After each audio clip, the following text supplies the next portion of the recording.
আসসালামু আলাইকুম ওয়ারাহমাতুল্লাহি ওয়াবারাকাতুহু। আশা করি আল্লাহর অশেষ রহমতে আপনারা সকলে ভালো আছেন। এই ব্যস্ততম পৃথিবীতে আমরা সকলেই ব্যস্ত। কি ব্যস্ততমার মধ্যে আমরা আপনাদের সামনে একটি ভিডিও নিয়ে আসছি। সেই ভিডিওটি হচ্ছে কে বড় ক্ষতিগ্রস্ত, কুরআন এবং হাদিস দ্বারা বিশ্লেষণ করে আপনাদের সামনে উপস্থাপন করব ইনশাআল্লাহ। অবশ্যই ভিডিওটি না টেনে শেষ পর্যন্ত দেখার অনুরোধ রইল। আমাদের চ্যানেলে নতুন হয়ে থাকলে অবশ্যই আমাদের চ্যানেলটি সাবস্ক্রাইব করে পাশে থাকবেন। শুরু করা যাক। কে বেশি ক্ষতিগ্রস্ত? পাপকর্মে লিপ্ত হওয়ার কারণে মানুষ ক্ষতিগ্রস্ত হয়। সৎ আমল করার মাধ্যমে মানুষ যেমন লাভবান হয়, তদ্রূপ অসৎ আমলের মাধ্যমে ক্ষতিগ্রস্ত হয়। মহান আল্লাহ বলেন, ইন্নাল ইনসানা লাফি খুসরিন ইল্লাল্লাযীনা আমানু ওয়া আমিলুস সলিহাতি ওয়া তাওয়াসাউ বিল হাক্কি ওয়া তাওয়াসাউ বিস সবরি। নিশ্চয়ই মানুষ ক্ষতির মধ্যে নিমজ্জিত, তবে তারা নয় যারা ঈমান আনে ও সৎ আমল করে এবং যারা পরস্পরের সত্যের উপদেশ দেয় এবং উপদেশ দেয় ধৈর্য ধারণের।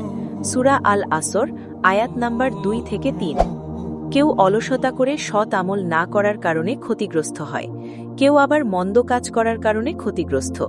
অনেকেই আবার সৎ উদ্দেশ্যে সৎ আমল করেও ক্ষতিগ্রস্ত হয়। প্রশ্ন হতে পারে, সৎ আমল করে মানুষ ক্ষতিগ্রস্ত হয় কিভাবে? এর উত্তর মহান আল্লাহ নিজেই দিয়েছেন। কুল হাল নুনাব্বিউকুম বিল আখসারিনা আমালান আল্লাযীনা দল্লা সায়ুহুম ফিল হায়াতিদ দুনিয়া ওয়া হুম ইয়াহসাবুনা আন্নাহুম ইউহসিনুনা সুনআন।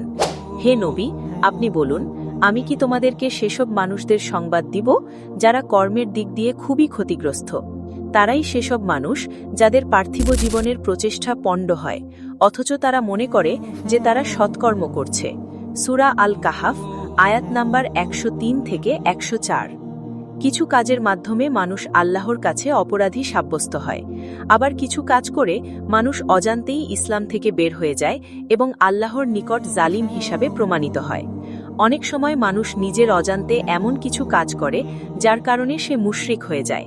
মহান আল্লাহ বলেন, ইন্নাহু মাই ইউশরিক বিল্লাহি ফাকাদ হাররামাল্লাহু আলাইহিল জান্নাতা ওয়া মাওয়াহুন নারু ওয়া মা লিয-যালিমিনা মিন আনসারিন। নিশ্চয়ই যে ব্যক্তি আল্লাহর সাথে অংশীদার স্থির করে, আল্লাহ তার জন্য জান্নাত হারাম করে দেন এবং তার বাসস্থান হয় জাহান্নাম। অত্যাচারীদের কোনো সাহায্যকারী নেই। সূরা আল মায়েদা, আয়াত নাম্বার 72। আল্লাহর সমকক্ষ দাঁড় করানো, বিপদে আল্লাহ ব্যতীত অন্যকে সাহায্যকারী নির্ধারণ করা, মাজারে সিজদা করা, গায়রুল্লাহর নামে পশু জবেহ করা বা মান্যত করা প্রভৃতি কাজ স্পষ্ট শিরক, যা মানুষকে ইসলাম হতে বের করে দেয়। কেননা এই আমলগুলো বাতিলের উদ্দেশ্যে সম্পাদিত হয়, আর যে আমল বাতিলের উদ্দেশ্যে সম্পাদিত হয় সে আমল অসৎ আমল এবং আমলকারী ক্ষতিগ্রস্ত। মহান আল্লাহ বলেন, ওয়াল্লাযীনা আমানু বিল বাতিলি ওয়া কাফারু বিল্লাহি উলাইকা হুমুল খাসিরুনা। আর যারা বাতিলের প্রতি ঈমান আনয়ন করে এবং আল্লাহকে অস্বীকার করে তারাই ক্ষতিগ্রস্ত। সূরা আল আনকাবুত, আয়াত নাম্বার 52। অসৎ আমলের মাধ্যমে শুধু ব্যক্তিই ক্ষতিগ্রস্ত হয় না, বরং তার সাথে তার পরিবার, দায়িত্বশীল ও অধীনন্তরাও ক্ষতিগ্রস্ত হয়। যেমন একজন বেপর্দা নারী তার 4 জন দায়িত্বশীলের জাহান্নামের কারণ হতে পারে, আর এই শ্রেণীর লোকেরাই বড় ক্ষতিগ্রস্ত।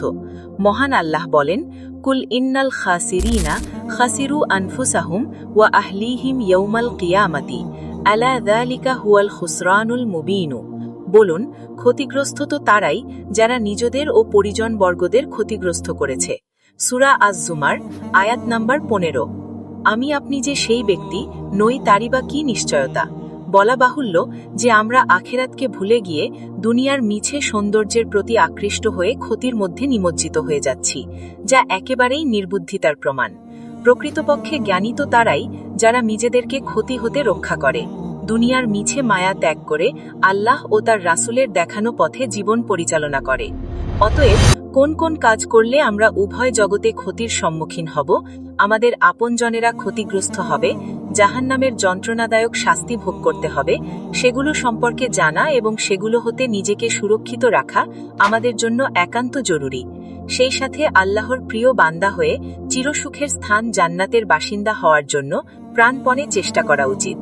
আল্লাহ আমাদের সকলকে জাহান্নাম থেকে বেঁচে জান্নাত লাভ করার তৌফিক দান করুন। আমিন। ইনশাআল্লাহ দেখা হচ্ছে পরবর্তী ভিডিও। ততক্ষণ পর্যন্ত সুস্থ থাকুন। আল্লাহ হাফেজ।